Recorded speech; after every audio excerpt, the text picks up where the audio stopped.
So this is Permafrost's sneak peek litter of her 4 kittens. They're all silvers. 2 of them boys, 2 of them girls.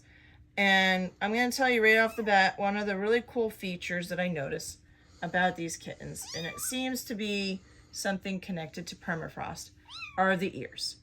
So what I mean is that domestic cats have really big ears with very sharp points.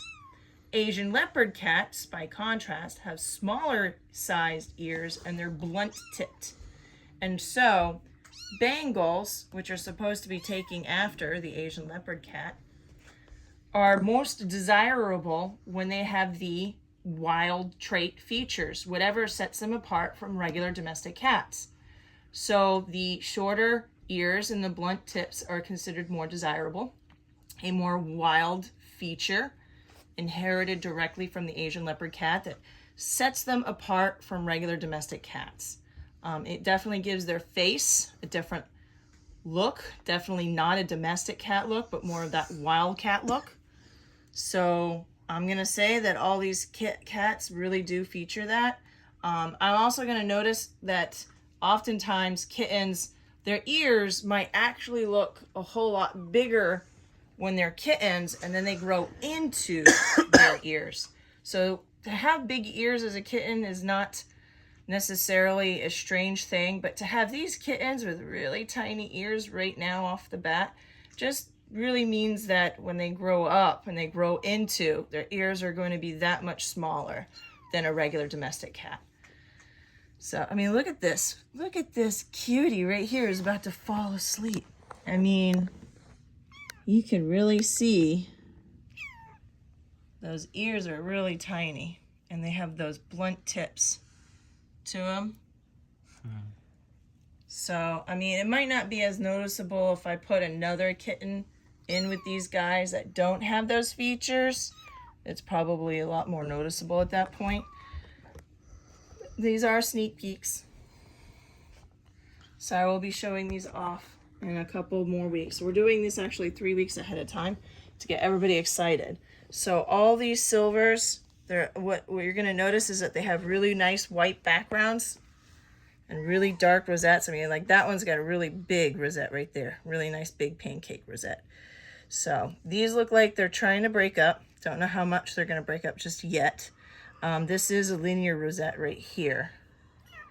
So I do notice that Permafrost tends to have kittens with a mixture of those donut rosettes, and sometimes you'll see the linear rosettes in her kittens too. But like on this side of the body, you're going to notice all those rosettes. And then here, down here, where it was one linear rosette, it looks like it broke up. So maybe it was supposed to break up and it just didn't break up on the other side. But that one's broken up, although you can see a little bit of a line kind of just thrown in there just to mix up the pattern a little bit. So this is the girl, Sorbet. Now, the theme of this particular litter, I was trying to go with types of ice cream. Not ice cream flavors, but types of ice cream, because Permafrost has, you know, frost in her name. And I was like, okay, what's frosty? You know, so I decided ice cream. Ice cream's frosty. So all these are different ice creams from, actually, believe it or not, all over the world. So sorbet is actually French.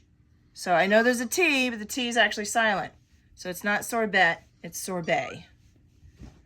So we already looked at sorbet. So she's one of the you can tell who the girls are because they have the S names. So sorbet. And then this is sherbet. So this one, the T is pronounced. So sherbet. So you can see there's the white background. Her rosettes are actually more widely spaced. Now, one advantage to having the rosettes more widely spaced is that you see the individual rosettes a little bit more, which might actually help them pop a little bit more. The pattern is less muddied, you know, you can really see those. So she's gonna have these big rosettes right here. This here looks like it's gonna stay linear rosette down the back here. This one broke up here, but here, looks like that part right there is probably gonna stay like that. I can actually see a little bit more. These kittens are starting to enter into the fuzzy stages. So some of the kittens are already in the fuzzy stages. This one looks like it's not quite in the fuzzy stage yet. That's why you can see the pattern a little bit more clearly. So again, this here on this side, same thing. I believe that that's going to stay a linear rosette. And so here we go. Here's this side here. You can see that rosette and those rosettes. Wildly spaced. This one's really talkative though. You can see it of all three of them. This one's like, oh, where am I? She's a little chatterbox. She's a little chatterbox, aren't you? Yes, you are. Yeah, we can all hear you. We can all hear you, okay? Yeah. She was climbing all over me. Yeah, she just wants interaction. The others are ready to go to sleep here. All right, let's talk about the two boys. Again, I love to point out, like, you can really see that white, how white that is. And it's not easy to actually breed silvers. A lot of breeders don't even try, they give up. Because silvers are not like a gene that where you inherit it, you become a silver and that's it, end of story. Silvers are actually a tricky gene and it can vary in strength. It's known as the inhibitor gene. So to produce a silver, you're putting an inhibitor gene onto the brown. These are actually just all brown bangles with the inhibitor gene added on. So that inhibitor gene has to inhibit the brown color. That's actually how you get the white and the black. So there would be brown here if that inhibitor gene wasn't working. So that being said, if the inhibitor gene inhibits too much, you inhibit too much of the color, and then you get what's called a faded silver. So instead of black and gray and white, you just have gray and white. So with the inhibitor genes not strong enough, you get what's called tarnish. Okay, fine, you can stay on my lap. So when you get tarnish, and then tarnish is just basically some brown that's left over that hasn't gotten inhibited. And to make things even more complicated, that tarnish can actually go away. So even a kitten that's got tarnish in the beginning, the inhibitor gene can actually get stronger and inhibit that brown later. So then the brown disappears. But you can see in all these kittens, what you have here is selective breeding for the silver color. And the best way to selectively breed for silver is you breed silvers with silvers over and over, as many generations as you can. The more generations, the better. And that's how you produce pure silvers that have these really nice dark blacks, these really nice white whites with no ticking. Ticking is where the white part is not white and the tips have a little bit of black in it. That's called ticking. So it muddies the color up and it basically makes the white don't look very white. So that's what you don't want, is ticking. So none of these guys have ticking, and they all have really black color and a really nice white. And you can see the spacing and the rosettes are actually really great in this one. This is Moki. By the way, just a little FYI, Moki is the ice cream choice in Japan. It's a dough ball, because apparently they all love to have their dumplings. So it's basically an ice cream dumpling, if you will. It's a dough ball, and inside is ice cream.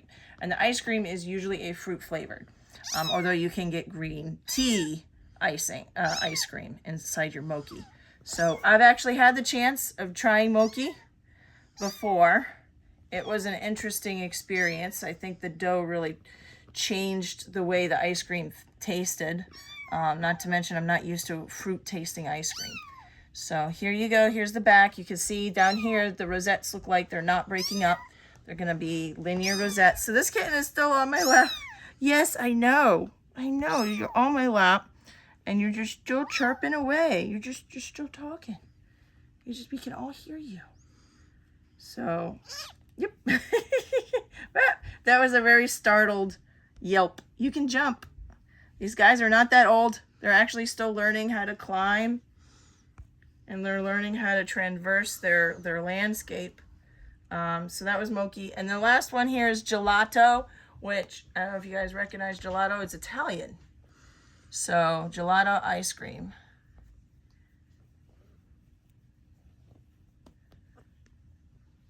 Okay, I know you're sleepy, but can I wake you up for a second? I have to take your pictures anyway. So again, same situation, very well spaced out rosettes, really big too. These are really big pancake-like rosettes. And here down the back are linear rosettes. So I think that that's going to be a feature we're going to see with Permafrost, is that Her kittens are going to have these large rosettes. They're going to be really well spaced. And down the back, it's going to be linear rosettes. So, but Permafrost is a great mom, great personality. She's got a lot going for her. So even if her kittens come out with linear rosettes down the back, I think that these guys are still really good kittens, and you know, she's a really good part of our breeding program. You can see the nose here, pink nose. The reason why I point out the pink nose is because I feel like oftentimes you get kittens that have black tip noses. Now some people actually are wanting pink tip noses, so it's something I've been starting to point out. See here, this kitten right here has got a black tipped nose. But yeah, this is a really gorgeous group. I'm very curious to see what we're gonna, how these guys are gonna develop in 3 more weeks. So you guys get to see them when they're just learning about the world right now. And in 3 weeks, they're gonna think they know it all. They become truly fearless at that point. And that is Permafrost's litter of 4 kittens.